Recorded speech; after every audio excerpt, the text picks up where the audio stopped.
दोस्तों आप सभी का स्वागत है एबीसी कोचिंग यूट्यूब चैनल में। आज की इस वीडियो में क्लास 10 सब्जेक्ट मैथ यानी गणित विषय का मॉडल सेट 1 का जो है ऑब्जेक्टिव क्वेश्चंस देखने वाले हैं। साथ ही इसका कंप्लीट सॉल्यूशन मैं आप लोगों को बताने वाला हूं, तो सभी छात्र अंत तक बने रहें। यह वीडियो आप सभी के लिए काफ़ी इंपॉर्टेंट होने वाला है।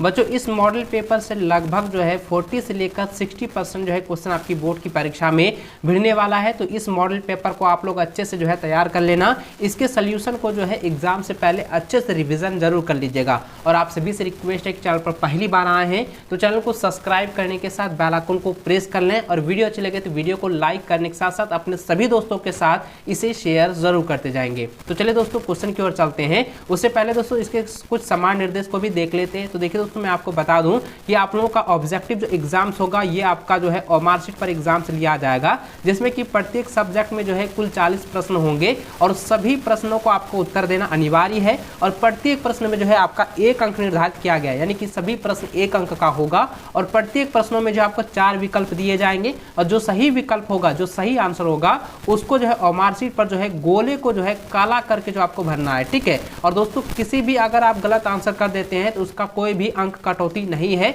यानी कि कोई भी अंक नहीं काटा जाएगा। और आपके एग्जाम में जो है प्रत्येक सब्जेक्ट में जो है मार्कशीट वाला में ऑब्जेक्टिव में जो है फुल मार्क आपका 40 रहने वाला है, ठीक है। तो चलिए दोस्तों आगे क्वेश्चन की ओर चलते हैं। तो देखिए सबसे पहला क्वेश्चन आप हमारे स्क्रीन पर देखें तो यहाँ पे वास्तविक संख्या का पहला क्वेश्चन दिया गया है कि 156 को अभाज्य गुणनखंड के गुणनफल के रूप में लिखा जा सकता है। तो सबसे पहले इसको अभाज्य गुणनखंड के रूप में लिखने के लिए हम क्या करेंगे, 156 लिखेंगे, उसके बाद इसका अभाज्य गुणनखंड के रूप में व्यक्त करेंगे। तो सबसे पहले 2 से भाग देते हैं, 78 दूनी 156, फिर 2 से करते हैं 39 दूनी 78, फिर 3 से करते हैं तो 13 या 39, ठीक है। इसको गुणनखंड के रूप में लिखें तो 2 गुना 3 गुना 13 आता है। तो अब ये देखना है कि यह जो है किस ऑप्शन में है। तो बच्चों यहाँ पर जरा ध्यान दीजिए, ऑप्शन नंबर डी में यह जो है ऑप्शन दिया गया है, ठीक है। तो यही इसका आंसर हो जाएगा। इसको आप लोग अच्छे से जो है क्लियर कर लेंगे। और इसी प्रकार से दोस्तों कोई भी संख्या दिया रहे और उसमें अभाज्य गुणनखंड निकालने के लिए कहता है या अभाज्य गुणनखंड के रूप में लिखने के लिए कहता है, तो आप इसी विधि से जो है आपको करना है, ठीक है। चलिए आगे बढ़ते हैं। तो देखिए दूसरा नंबर क्वेश्चन दिया गया है कि यूक्लिड विभाजन एल्गोरिथम से यदि a बराबर बी क्यू प्लस आर है जहां, तो अब मैंने आपको फॉर्मूला बताया था, यदि a बराबर बी क्यू प्लस आर रहे तब क्या होगा, 0 जो होगा r से जो है वो छोटी होगी और b जो है वो r से बड़ा होगा। तो ऑप्शन बी जो है इसका सही आंसर होगा। इसको आप लोग अच्छे से रट लीजिए, ठीक है। इसमें से आपका जो है 100% एग्जाम में पूछा जाएगा। अगला प्रश्न यहाँ पे तीसरा नंबर दिया है कि 7√5 कैसी संख्या है, तो यह जो है अपरिमेय संख्या है, ठीक है। इसके बारे में मैंने आपको जो है सब्जेक्टिव में आपको पूरी डिटेल के साथ आपको बताया हुआ है। अगला प्रश्न है प्रत्येक भाज्य संख्याओं का गुणनखंड भाज्य गुणनखंडों के आने वाले क्रम के बिना होता है। तो बच्चों इसका आंसर क्या हो जाएगा, अद्वितीय होता है, ठीक है। ऑप्शन बी जो है इसका सही आंसर होगा। अगला प्रश्न 5वां नंबर दिया है कि y बराबर px का ग्राफ दिया गया है, तो बहुपद px के शून्यांकों का संख्या क्या है। तो जरा ध्यान दीजिए, इस निर्देशांक को आप अच्छे से समझें। तो यहाँ पे जरा ध्यान दीजिए दोस्तों, यह जो है एक्स अक्ष जो है, अब एक्स अक्ष में ये देखना है कि यह जो रेखा है, यह जो लाइनिंग की गई है, इसमें कितने बार जो है प्रतिच्छेद किया जा रहा है। तो यहाँ पे देखिए 1 बार यहाँ हुआ, 2 बार यहाँ, तीसरा यहाँ 3 बार। तो यहाँ पे px का जो मान कितना होगा वो 3 हो जाएगा। तो ऑप्शन नंबर डी जो इसका सही आंसर होगा, ठीक है।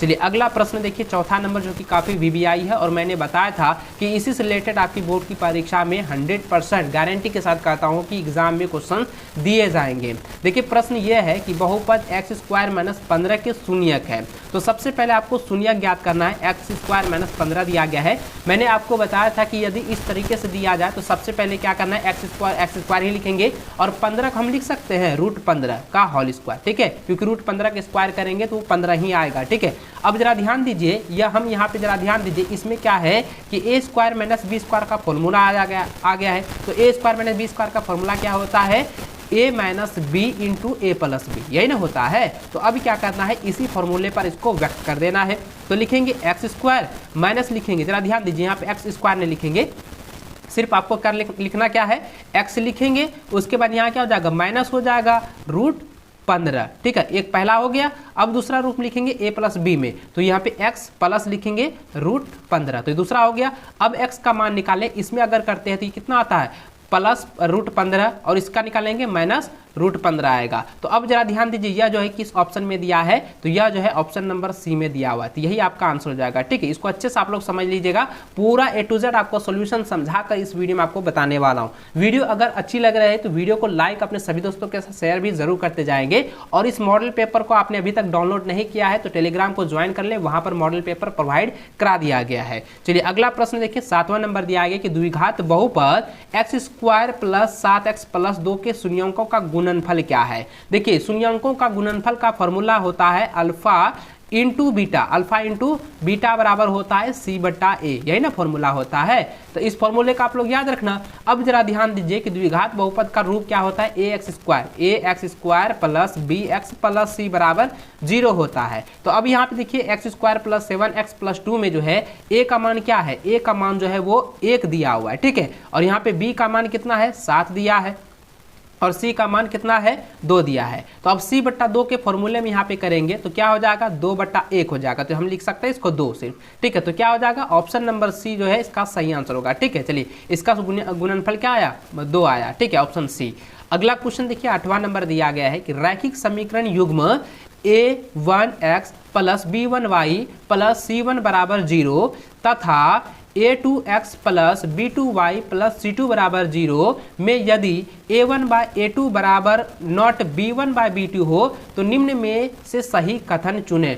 अब देखिए बच्चों, मैंने आपको पहले बताया था कि यदि a1/a2 बराबर नॉट b1/b2 रहे तो यह कौन सा होगा, यह जो है यह संगत होगा। यह क्या होगा, संगत होगा, और यह क्या होगा, अद्वितीय हल होगा। क्या होगा, अद्वितीय हल होगा। ठीक है, मैंने इसके बारे में पहले भी आप लोगों को डिस्कस करके बताया हुआ था। अगर बच्चों जरा ध्यान दीजिए, अगर इसके अलावा जो है आपको इस प्रकार से दिया जाए कि a1/a2, ठीक है, a1/a2 बराबर b1/b2 रहे, तो अब यहाँ पे जरा ध्यान दीजिएगा, अब आपको यहाँ पे करना क्या है, जरा ध्यान दीजिए, यह जो है एक दूसरे के साथ जो है एकदम समांतर है।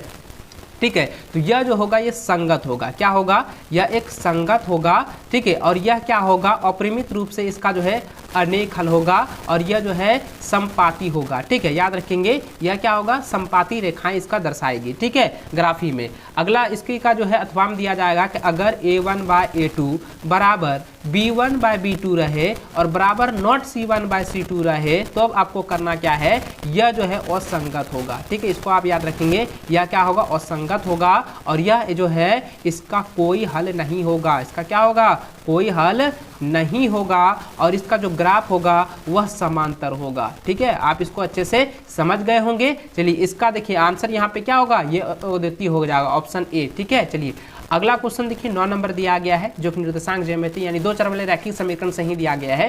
तो आप देखिए यहाँ पे 2 समीकरण दिया गया है, x + y, ठीक है, x + y बराबर दिया है 14 और x - y बराबर दिया है 4। अब यहाँ पे ये कहता है कि इसका हल क्या होगा। तो सबसे पहले कोई भी विधि से आप इसको ज्ञात कर सकते हैं। तो देखिए y और y प्लस माइनस तो कट जाएगा, तो बचा कितना, 2x बराबर हो गया 18। अब लिखेंगे x बराबर हो जाएगा 18/2, यानी कितना हो गया, x का मान हो गया 9। कितना आया, 9 आया। अब लिखेंगे समीकरण फर्स्ट में, ठीक है, इक्वेशन फर्स्ट में जो है x बराबर 9 रखने पर या x का मान रखने पर, तो लिखेंगे x का मान कितना, 9, प्लस लिखेंगे y बराबर हो जाएगा 14। तो y बराबर क्या हो जाएगा, तो 14 माइनस करेंगे 9 तो कितना आ गया, 5। तो देखिए x का मान पहले निकला 9 और y का मान कितना निकला, 5। तो x का मान 9 और 5 कहाँ पर है, तो ऑप्शन नंबर सी में दिया हुआ है। ठीक है, तो यही आपका आंसर हो गया। चलिए अगला क्वेश्चन देखें।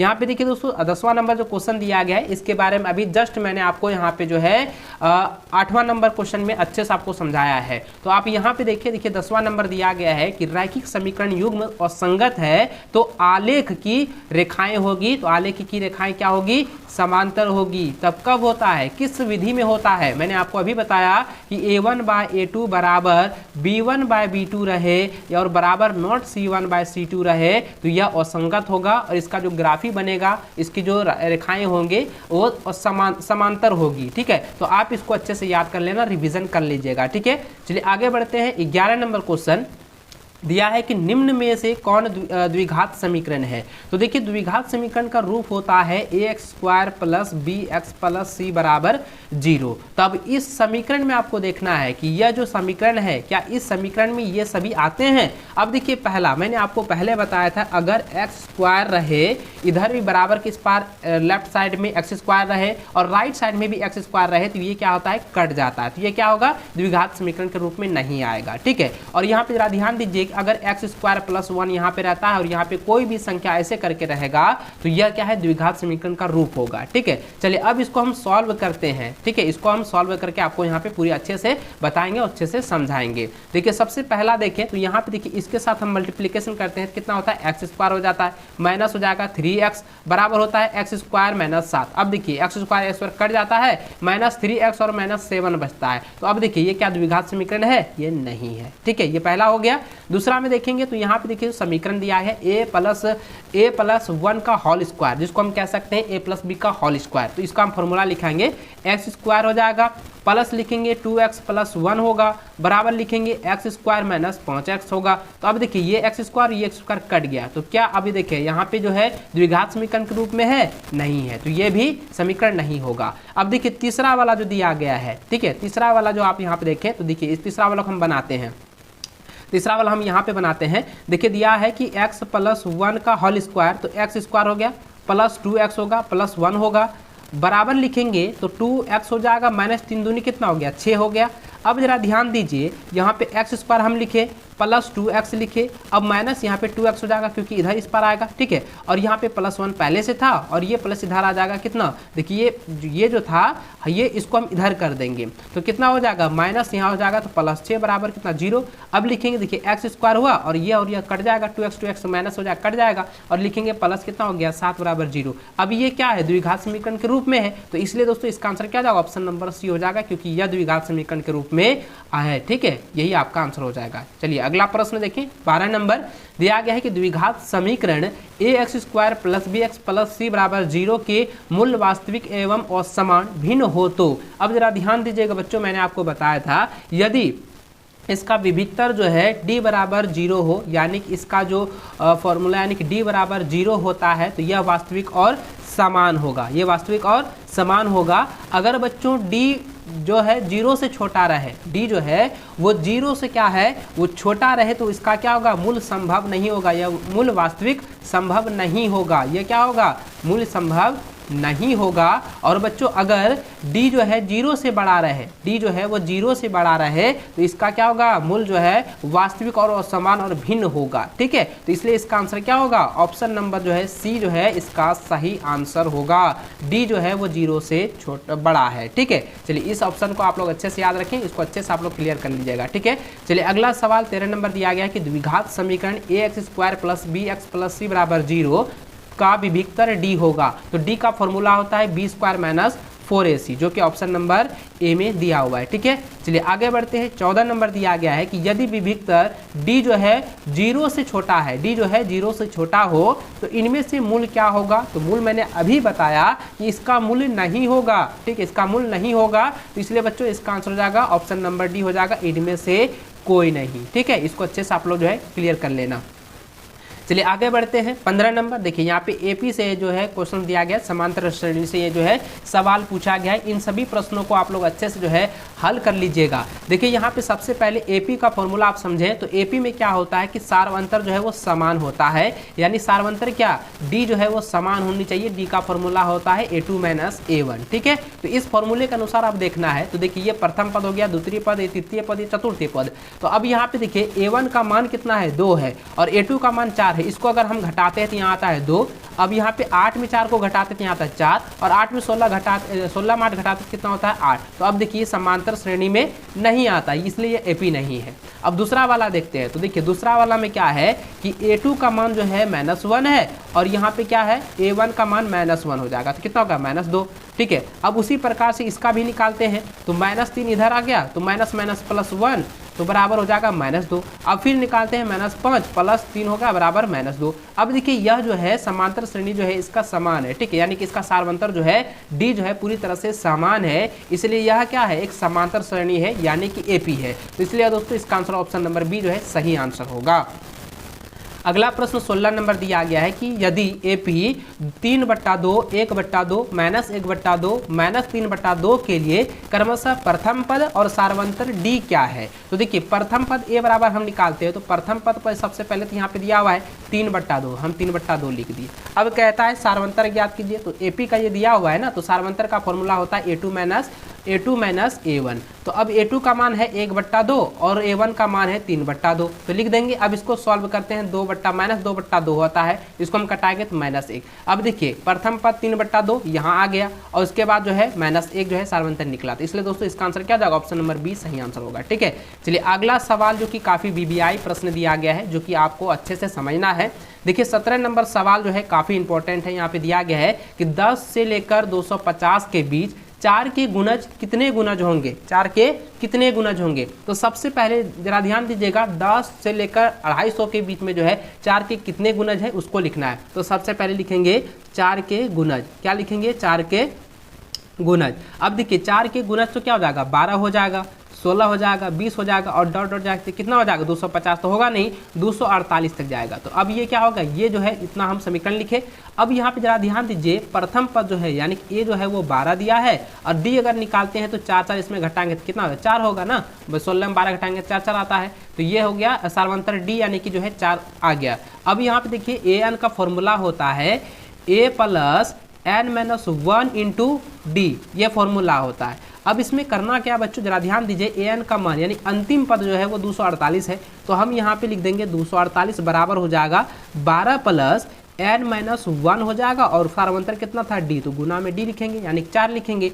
अब उसके बाद लिखेंगे 248 माइनस करेंगे 12 बराबर हो जाएगा n-1 इंटू लिखेंगे 4। अब इसको घटाएंगे तो कितना होगा, 236 बराबर हो जाएगा n-1 इंटू हो जाएगा 4। अब जरा ध्यान दीजिए, जरा ध्यान दीजिएगा, n-1 लिखते हैं, n-1 आपको यहाँ पे इस पार लिखते हैं, ठीक है। तो क्या लिखेंगे, n-1 बराबर हो जाएगा 336 यानी 236/4, इसको हम कटाते हैं कितना बार में, 59 बार में। तो अब इसलिए लिखेंगे, इसलिए n बराबर कितना हो जाएगा 59 और ये माइनस इधर आके प्लस, तो 1 हो जाएगा प्लस, तो कितना हो गया टोटल 60, यानी n जो है कितना है 60 है। तो इसलिए दोस्तों इसका आंसर क्या जाएगा, ऑप्शन नंबर जो है बी सही आंसर होगा। ठीक है, चलिए आगे बढ़ते हैं। 18 नंबर सवाल दिया गया है कि आकृति में यदि डी समांतर BC हो तथा AD बराबर 3 सेंटीमीटर, BD बराबर जो है 1.5 सेंटीमीटर और EC बराबर 1 सेंटीमीटर हो तो AE का मान ज्ञात कीजिए। तो सबसे पहले आप समीकरण को समझेंगे और मैंने इसको जो है प्रमेय में आपको बताया था कि यदि इस तरीके से दिया जाए यानी कि DE समांतर BC जो है त्रिभुज ABC में दिया जाए तो सबसे पहले आपको करना क्या है, इसको आप अंकित कर लीजिए। तो सबसे पहले AD का मान दिया है 3 लिख देंगे, इसका मान 1.5 सेंटीमीटर, इसका मान 1 सेंटीमीटर, इसको आपको ज्ञात करना है। तो सबसे पहले आपको एक फॉर्मूला मैंने आपको बताया था कि त्रिभुज ABC में अगर DE समांतर BC दिया रहे तो आपको करना क्या है कि AD बटा जो है BD आपको लिख देना है और इक्वल में लिख देना है कि AE बटा क्या हो जाएगा, EC हो जाएगा, क्या होगा, EC होगा। अब जरा ध्यान दीजिए, सबका मान तो दिया है, उस सब का मान को आपको बैठा देना है। तो AD का मान दिया है 3 और इसका मान दिया है 1.5, इसको बराबर लिखेंगे। AE का मान तो ज्ञात करने के लिए कह रहा था, इसलिए हम AE लिखेंगे, उसके बाद बटा लिख देंगे, यहाँ पे कितना 1 दिया था, इसको हम कटाएंगे तो कितना बार में, 2 बार में, तो लिखेंगे 2 बराबर हो जाएगा AE बटा हो जाएगा 1। तो अब इसलिए निकालेंगे बच्चों कि AE का मान जो कितना निकला, AE का मान हो गया 2 सेंटीमीटर। अब देखिए AE का मान 2 सेंटीमीटर किस में है, तो ऑप्शन नंबर सी में दिया हुआ है, यही आपका आंसर हो जाएगा। ठीक है, चलिए आगे बढ़ते हैं। 19 नंबर सवाल दिया गया है, इसको समझेंगे कि त्रिभुज ABC और त्रिभुज जो है BDE दो समबाहु त्रिभुज इस प्रकार है कि D भुजा BC का मध्य बिंदु है, तो त्रिभुज ABC और त्रिभुज BDE के क्षेत्रफल का अनुपात है। तो इसका अनुपात ज्ञात करने के लिए सबसे पहले पिक्चर को हम लोग समझेंगे। देखिए पिक्चर इस प्रकार है, यह जो है A हो गया, यह B हो गया और यह C हो गया। और यहाँ सवाल क्या था कि BC का मध्य जो है D है, तो BC का मध्य हम D ले लिए और एक रचना करके हम यहाँ पे जो एक त्रिभुज बी डी ई का रचना हम यहाँ पे किए। अब इसका हम फॉर्मूला मैंने आपको बताया था कि इसका फॉर्मूला अगर हम ज्ञात करते हैं तो ए बी का स्क्वायर बटा होता है डी ई का स्क्वायर। अब ए बी का जो है यहाँ पे एक दो भागों में है तो इसको हम लिखेंगे 2 हो जाएगा और नीचे 1, इसका वर्ग कर देते हैं तो कितना हो गया 4/1। तो इसका आंसर क्या हो जाएगा 4:1। तो इसका आंसर देखिए किस में है, ऑप्शन नंबर सी जो है हो जाएगा। ठीक है, यही आपका आंसर हो गया।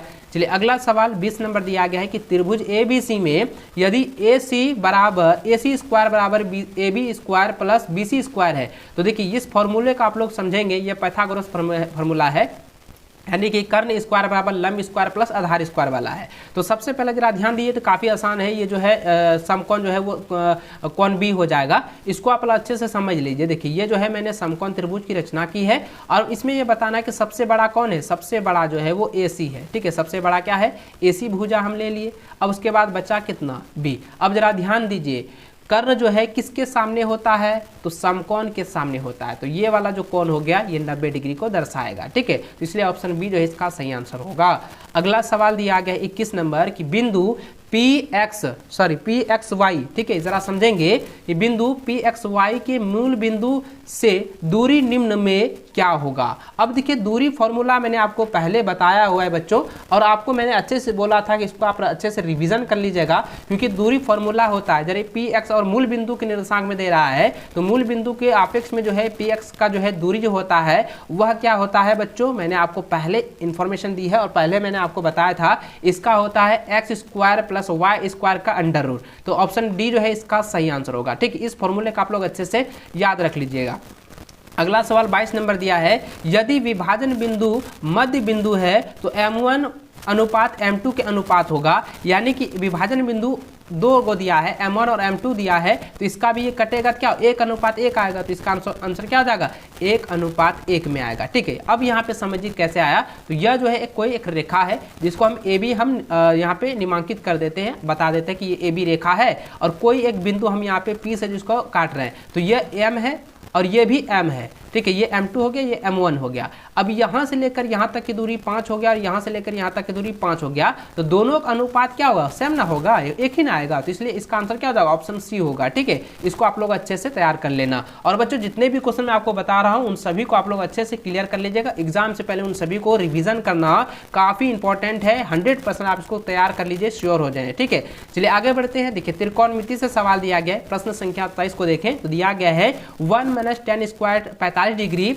बराबर होगा, यानी कि 1 - tan स्क्वायर 45 डिग्री बटा 1 + tan स्क्वायर 45 डिग्री।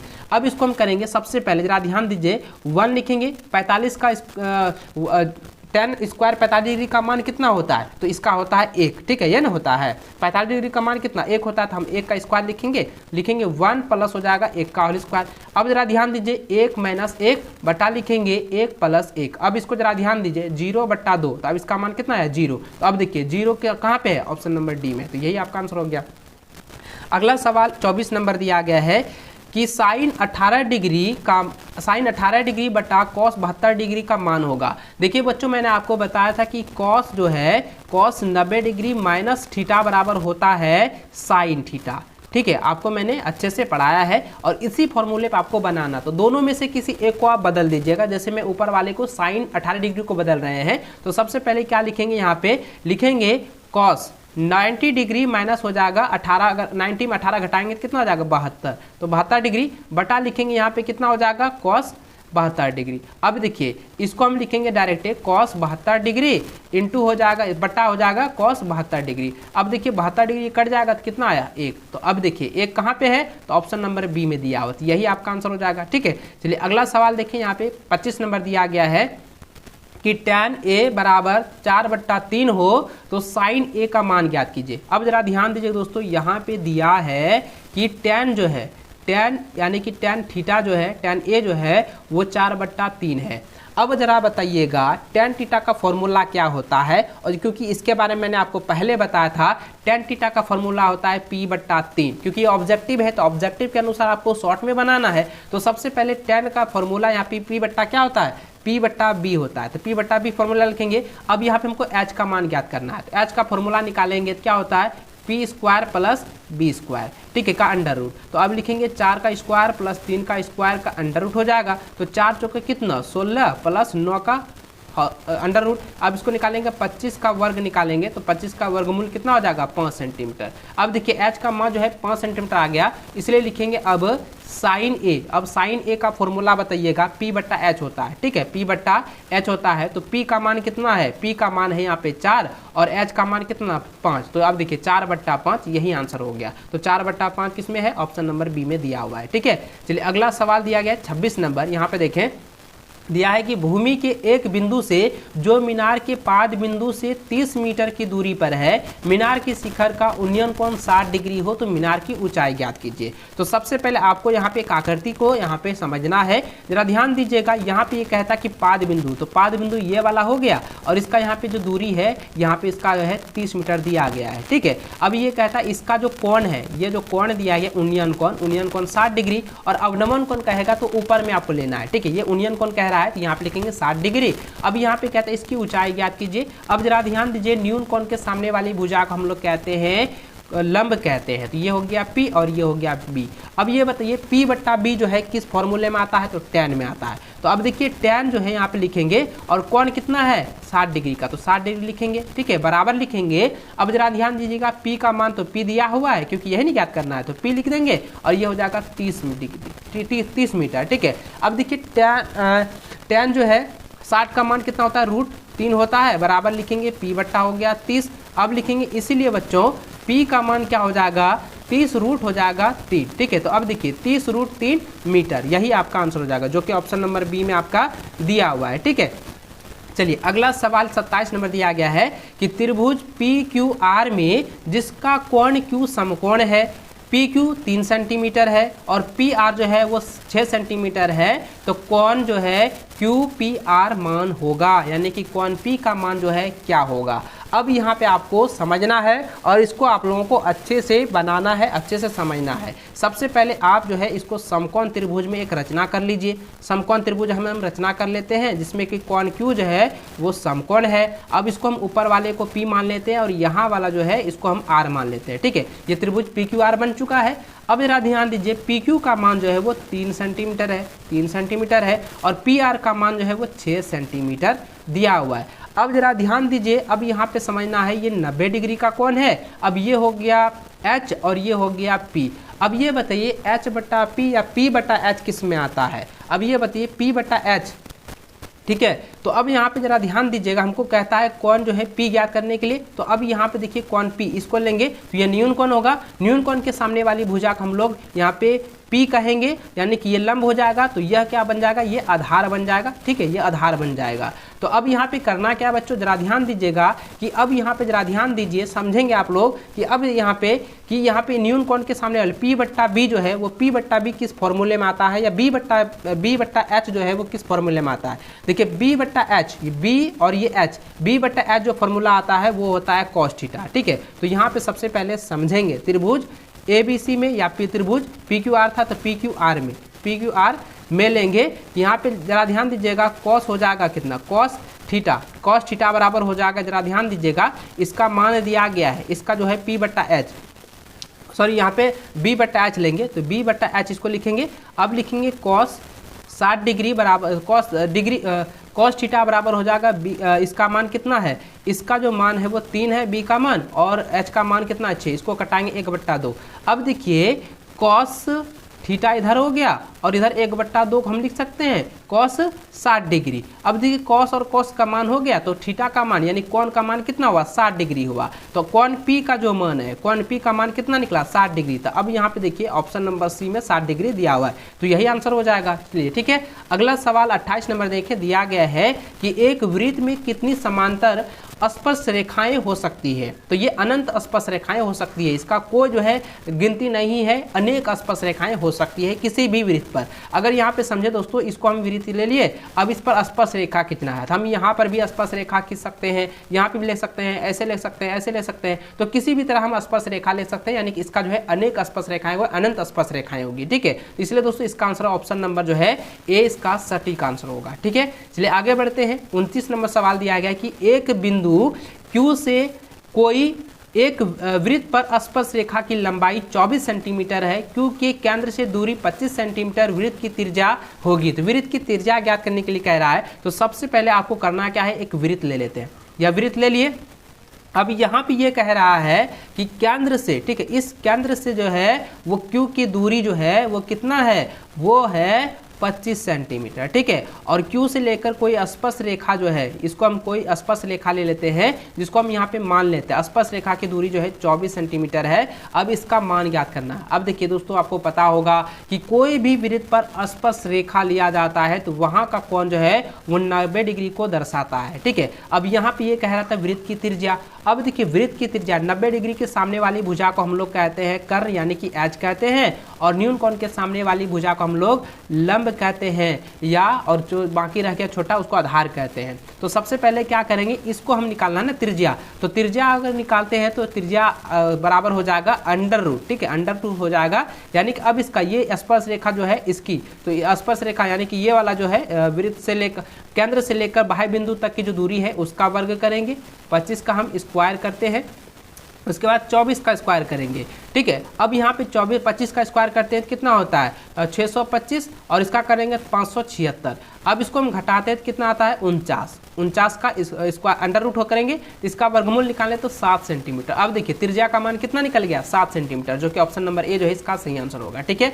चलिए आगे बढ़ते हैं। 30 नंबर दिया है, यदि एक बिंदु P से O केंद्र वाले किसी वृत्त पर PA PB स्पर्श रेखाएं परस्पर जो है 80 डिग्री कोण पर झुकी हो तो जो है कोण POA बराबर होगा। अब यहाँ पे समझना है, अब जरा ध्यान दीजिए, कोई वृत्त मैंने ले लिया है, ठीक है, कोई इस एक वृत्त मैंने लिया जिसमें कि दो है जो है बाह्य स्पर्श बिंदु, बाह्य यहाँ पे स्पर्श रेखाएं हैं। तो यहाँ पे PA और PB जो है कोई स्पर्श ले लेते हैं, P से लिया गया, और यहाँ पे हम O ले लेते हैं, और जो कि यहाँ पे इस तरह से जो है दर्शाया गया है। अब यहाँ पे जरा ध्यान दीजिए, कहता है कि P पर जो है ये 80 डिग्री का कोण दर्शा रहा है, तो ये समद्विभाजित हो रहा है, तो इसका आधा कितना हो गया 40, और इधर का आधा 40। अब कहता है POA का मान ज्ञात कीजिए, यानी कि ये वाला जो है इसका मान ये ज्ञात करना है। देखिए त्रिभुज का तीनों कोणों का योग कितना होता है 180 डिग्री होता है। तो सबसे पहले करेंगे क्या बच्चों, अब जरा ध्यान दीजिए, पहले लिखेंगे ये 90 डिग्री, क्योंकि यहाँ पे 90 डिग्री कोण दर्शाएगा ना, मैं जैसे मैंने आपको बताया कि वृत्त पर खींची गई स्पर्श रेखाओं का कोण जो है 90 डिग्री का दर्शाता है, समकोण दर्शाता है।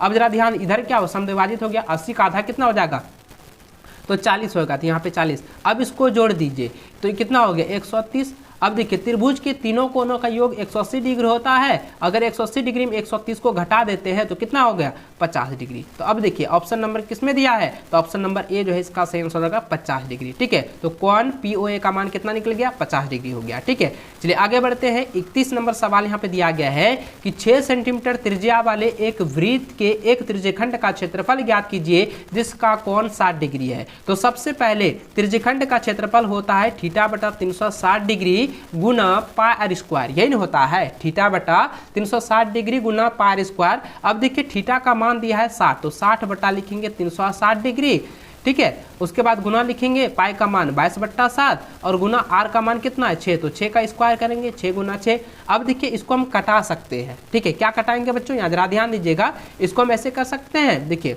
6 छा के 36 कटा दिए। अब जरा ध्यान दीजिए ये भी कटेगा, तो 6 छा के 36 कट चुका है।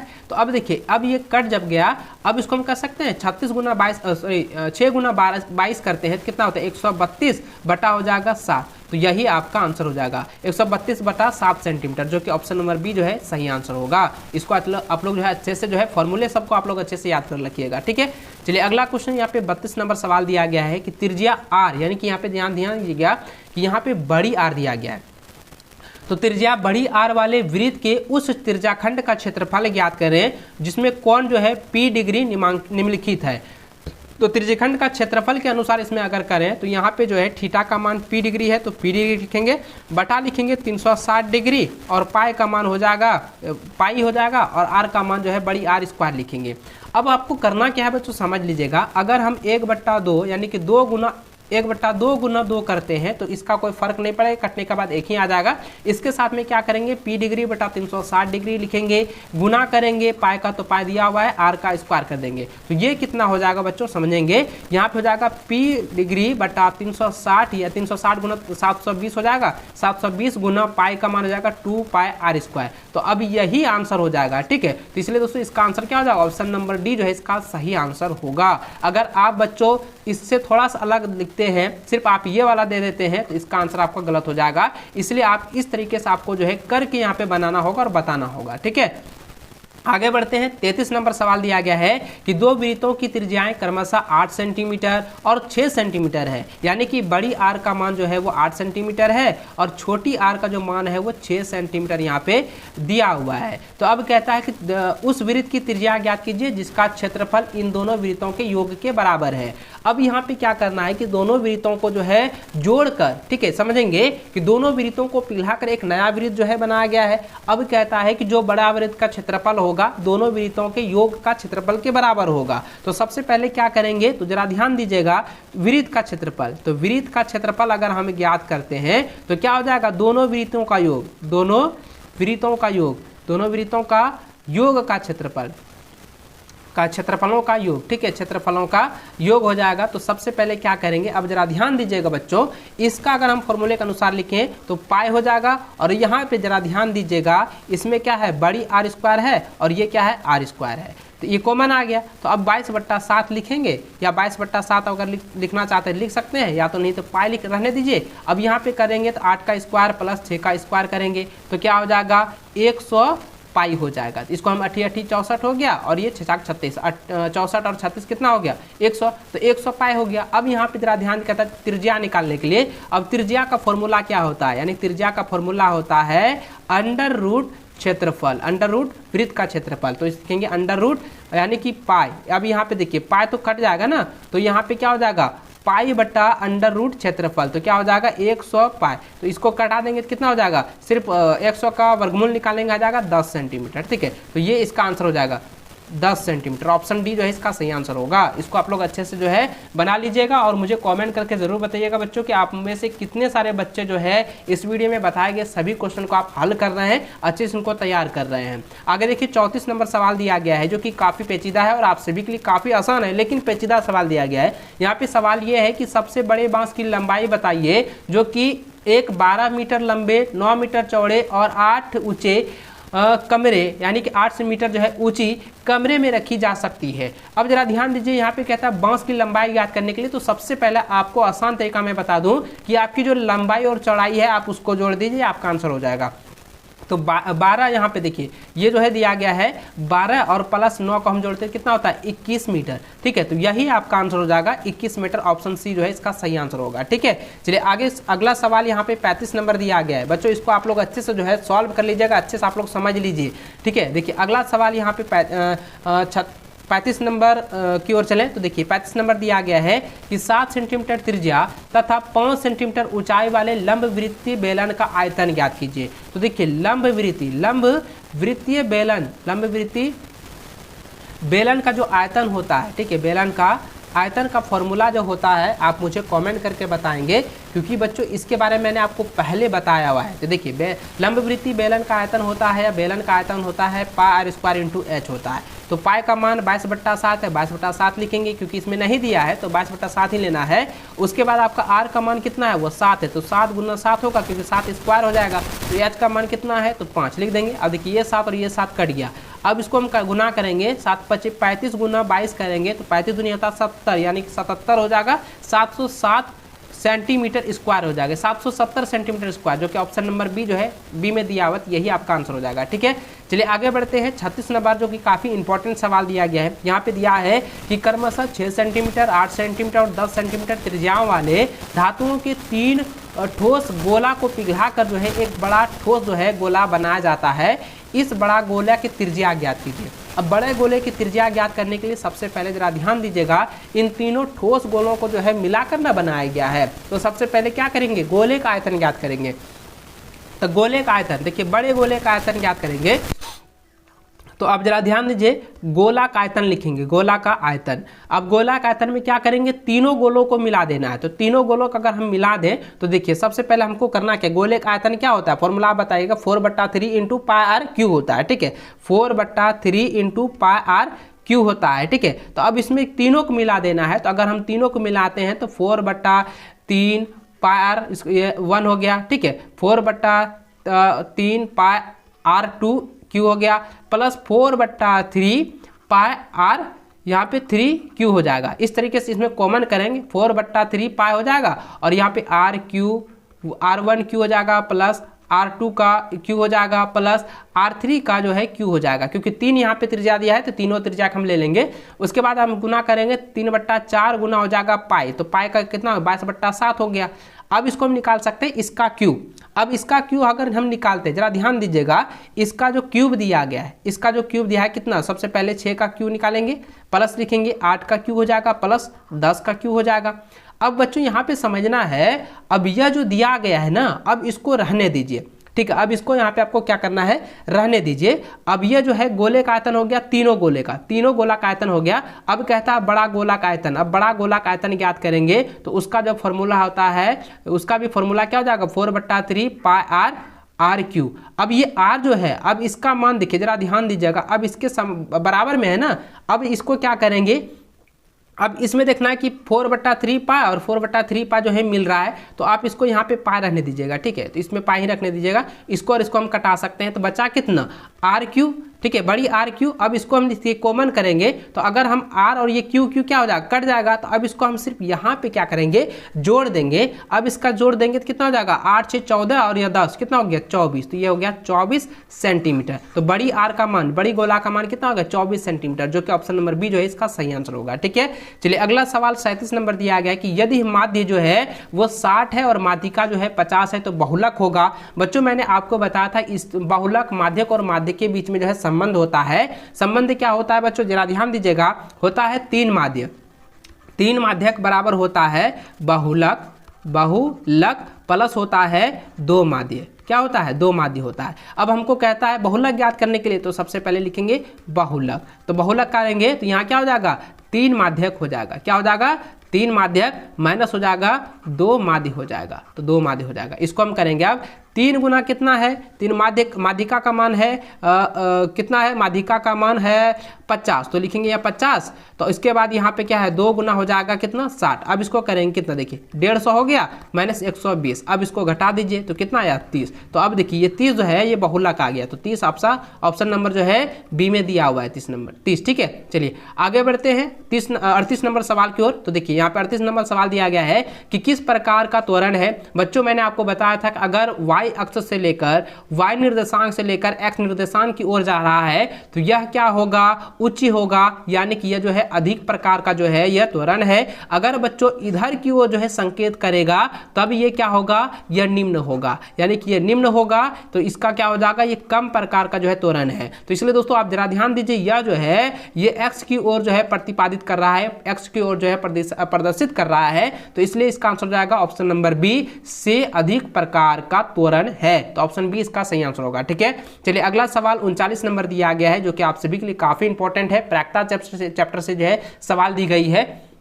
इसमें सवाल यह है कि निम्नलिखित में से कौन सी संख्या किसी घटना की प्रायिकता नहीं हो सकती है। जरा ध्यान दीजिए दोस्तों, मैंने आपको बताया था कि अगर किसी भी घटना की जो प्रायिकता है वो ऋणात्मक है, ठीक है, ऋणात्मक है, तो आपका क्या होगा, वह जो है उसकी प्रायिकता नहीं होगी। तो इसलिए दोस्तों इसका जो आंसर ऑप्शन नंबर बी जो है -1.5 या नहीं होगा, बिल्कुल भी नहीं होगा, इसलिए इसका आंसर ऑप्शन बी होगा, ठीक है। इसको आप लोग अच्छे से जो है नोट कर लीजिए। अगला सवाल इसी का जो है 40वां नंबर दिया गया है, जिसमें यहाँ पे देख सकते हैं दिया गया है कि 2 खिलाड़ी जो है संगीता और रेशमा टेनिस का मैच खेलते हैं, यानी कि दोनों जो है एक मैच खेल रहा है। यह ज्ञात कीजिए कि संगीता द्वारा मैच जीतने की प्रायिकता 0.62 है और रेशमा की जीतने की प्रायिकता क्या है। अब जरा ध्यान दीजिएगा फॉर्मूले पर, आप लोगों को मैंने अच्छे से आपको समझाया था और बताया था कि अगर मान के चलो दोनों की जो है खेल जो है वो एक ही है, तो दोनों के खेल जो है एक ही है, अगर इसका प्रायिकता ज्ञात करनी है, ठीक है, प्रायिकता ज्ञात करनी है। तो सबसे पहले ऑप्शन में क्वेश्चन में सॉरी इसका जो है मैंने फॉर्मूला बताया था। तो यहाँ पे PE बराबर होता है E माइनस E नॉट, ठीक है। तो यहाँ पे क्या हो जाएगा, माइनस A माइनस 1 माइनस कितना हो जाएगा, कौन सी संख्या खेल रही है, तो 0.62 के बाद में जो जीत रहा है। अब यहाँ पे रेशमा का निकाल रहा है, तो रेशमा दोनों एक साथ ना खेल रहा है। तो अब यहाँ क्या लिखेंगे, प्रायिकता एक मैच में क्या है 0.62 जो है को घटा देंगे, तो अब इसमें क्या निकलेगा 0.38 यानी 38 निकल जाएगा, ठीक है। अब देखिए ऑप्शन नंबर बी जो है इसका सही आंसर होगा। दोस्तों आज की इस वीडियो में जो है मैंने क्लास 10th मैथ के जो है ऑब्जेक्टिव के 40 क्वेश्चन आप लोगों को बताए हैं। इस 40 क्वेश्चन को मैंने इसका जो सोल्यूशन बताया है, इसके सॉल्यूशन को आप लोगों को जो है अच्छे से मैंने आप लोगों को समझाया है। अगर बच्चों अगर वीडियो अच्छी लगे तो वीडियो को एक लाइक अपने दोस्तों के लाइक जरूर कर दीजिएगा और अपने बच्चों के साथ अपने सभी दोस्तों के साथ शेयर जरूर करेंगे। और बच्चों मुझे कॉमेंट करके जरूर बताइएगा कि इनमें से कई सारे क्वेश्चन जो है आपकी बोर्ड की परीक्षा में 100% जो पूछे जाएंगे, इसमें से आप कितना श्योर है कि आप जो है बोर्ड की परीक्षा में जो है बना लोगे। मुझे कॉमेंट करके जरूर से बताइएगा और प्यारा सा कॉमेंट जो है आप जरूर कीजिएगा, ठीक है। चलो दोस्तों मिलते हैं नेक्स्ट वीडियो में, तब तक जय हिंद, वंदे मातरम।